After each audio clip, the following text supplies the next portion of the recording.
오늘은 안미현 변호사님 함께합니다. 안녕하세요. 안녕하세요. 안미현 변호사입니다. 양담소 홈페이지에 청취자분이 올려준 사연이 준비되어 있습니다. 사연 듣고 우리 안 변호사님의 현명한 조언 들어보겠습니다.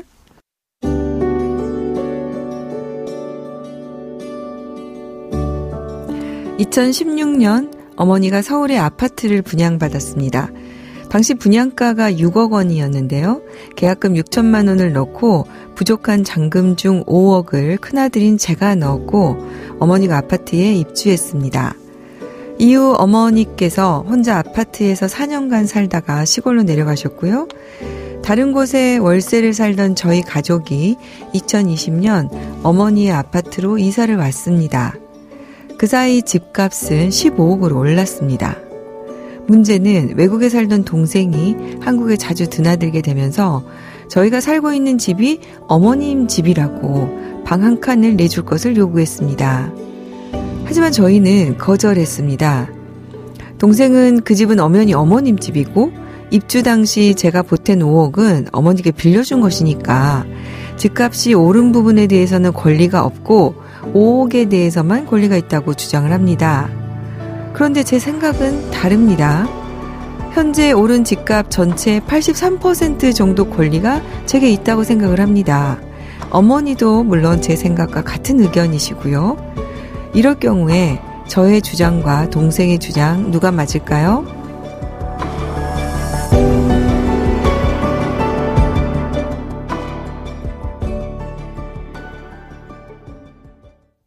네. 사실은 지금 당장은 뭐 방 한 칸 내주라 마라 이거 가지고 지금 하는 것이지만 앞으로 이제 뭐 상속과 관련해서도 보니까 이 상태에서 의견이 좁혀지지 않으면 정말 분쟁이 좀 예상되는 상황이네요. 네, 맞습니다. 일단 이제 사실관계부터 정리를 한번 해보죠, 안 변호사님. 서울 지역의 집값이 많이 오르면서 지금 불거진 일인데 어머니께서 일단 분양을 받으셨고 명의가 현재 지금 어머니입니다. 네, 수분양자가 어머니라는 점은 사연에서도 너무 분명했고요.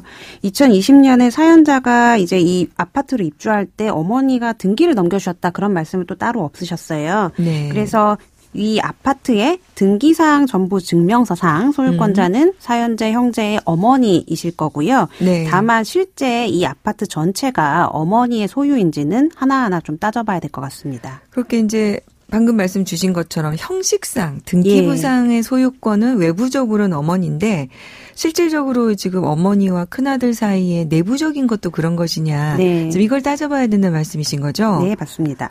그래서 이제 결국 지금 분쟁의 그 기본이 이 5억 원이 어떤 돈이냐, 빌려준 돈이냐, 아니면 실질적으로 어머니한테 그럼 증여한 것이냐, 아니면은 내가 뭐 지분을 투자한 것이냐, 뭐 이제 어떻게 볼 것인지 문제가 되겠네요. 일단은 그 동생이 대여라고 주장을 하고 있으시잖아요. 그래서 네.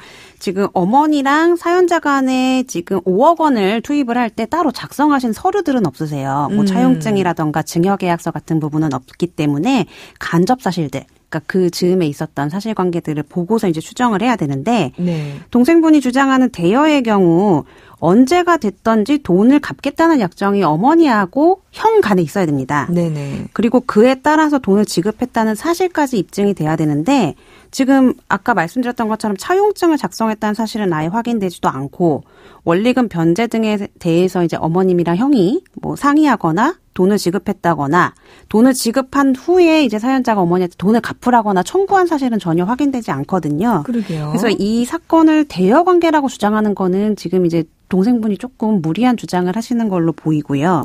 아니 이제 이게 만약에 대여라면 돈을 빌려주고 갚겠다고 한 사람이 계약의 당사자는 어머니하고 큰아들이잖아요. 그렇죠. 맞습니다. 예. 근데 계약의 당사자들이 대여가 아니라고 하는데 그렇죠. 이거를 제3자가 대여라고 주장하는 것이 일단 논리적으로도 좀 맞지 않아 보여요. 네, 그리고 증여인지도 좀 살펴를 보려면 증여가 어떤 성격의 법률행위인지를 먼저 봐야 되는데 네. 증여는 증여를 하는 사람이 대가를 받지 않는 무상의 행위입니다. 그래서 대가 받지를 않고 나의 재산을 수증자에게 주는 것을 내용으로 하는 계약인데 지금 사연 올려주신 분께서는 2020년부터 어머니에게서 이 아파트를 넘겨받아서 실제 거주 중에 계시거든요. 네. 이거는 사연자가 이 아파트에 대한 권리 행사를 하고 있는 걸로 보여져요. 그래서 지금 사연자가 이 아파트 형성을 위해서 아무런 대가 없이 어머님한테 5억 원을 줬다. 이렇게 보기는 사실 어려운 거죠. 네. 그러면은 이런 건 어때요? 아들은 어머니에게 5억을 증여하고 어머니는 분양권을 다시 아들에게 증여하고 뭐 이런 관계로 그러면은 볼 수 있을까요?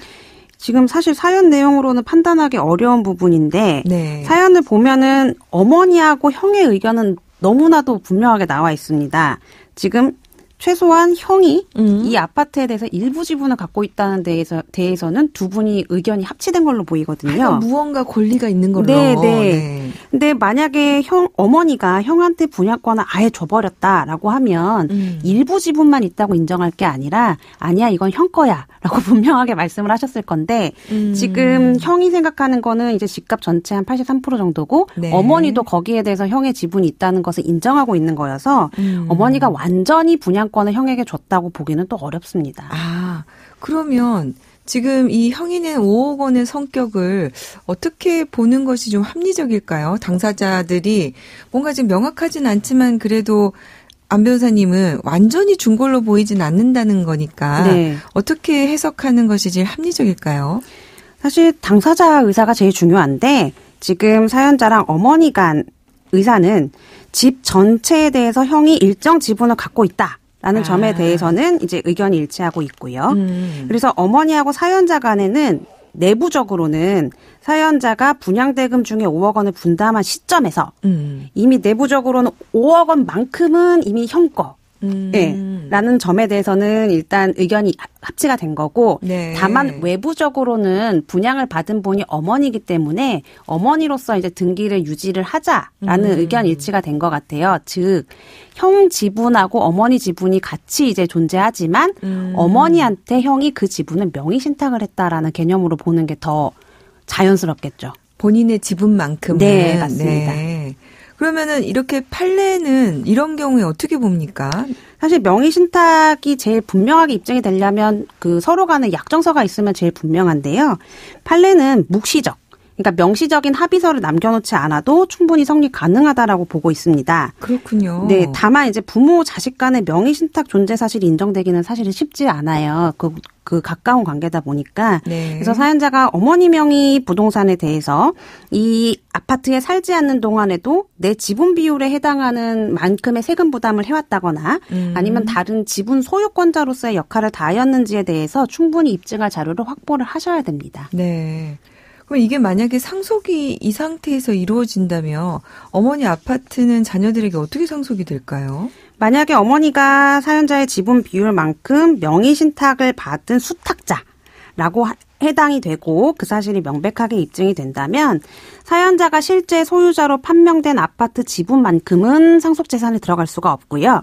실제 어머니 소유가 인정되는 부분만 상속재산에 포함이 될 겁니다. 네. 근데 이제 상속재산 분할의 경우 어머니 지분에 대한 가액의 평가 시점은 사실 상속 개시 시, 그러니까 어머니가 돌아가셨을 때가 되는 게 원칙이고 만약에 그러니까 지금 형하고 동생이 공동상속인으로서 상속을 할 때 어느 한쪽이 부동산을 갖고 나머지 한 사람에게 현금을 정산해 줄 때는 그 현금을 정산해 주는 시점이 또 가액평가 기준이 되거든요. 네. 그래서 상속재산 분할에 어떠한 경우가 되든지 간에 어머니 지분에 한해서는 오른 집값만큼 상속을 받을 수는 있겠습니다.